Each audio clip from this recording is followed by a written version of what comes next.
Our culture is replete with chronic disease. Every chronic disease is a massive profit producer for the people who produce drugs. Every single one of them. These things exist not so much because they were allowed to exist as because they were created.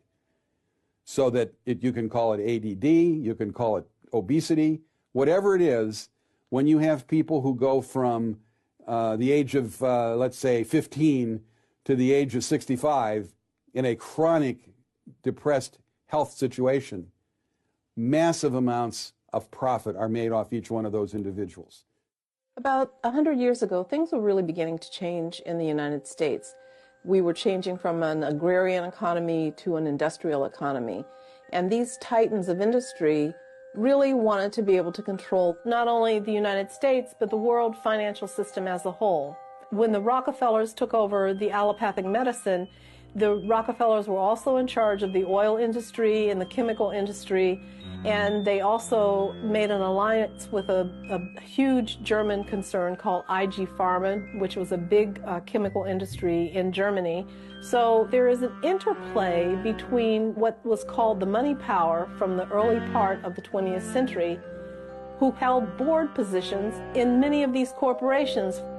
When the Rockefellers took over the medical schools, there were many types of medical education in the United States. There were homeopathic doctors and there were naturopathic doctors who were using natural medicines to heal, and they were having very good outcomes. Once the Rockefellers took over the system, they closed down those other schools and they only promoted the sale of their drugs, they promoted surgery, and they promoted radiation. Well, there's kind of sociological theory about paradigm shift, and it goes something like this. You have, let us say, the medical community, all the doctors in the United States. They are a community, and they have a kind of mythology which is supported by everybody believing the same thing. When you go to medical school, you're indoctrinated with this it's kind of religious dogma. So if the pharmaceutical industry profits by selling medicine, but the industry profits by selling more and more of them, then the industry pays doctors to prescribe them and so on.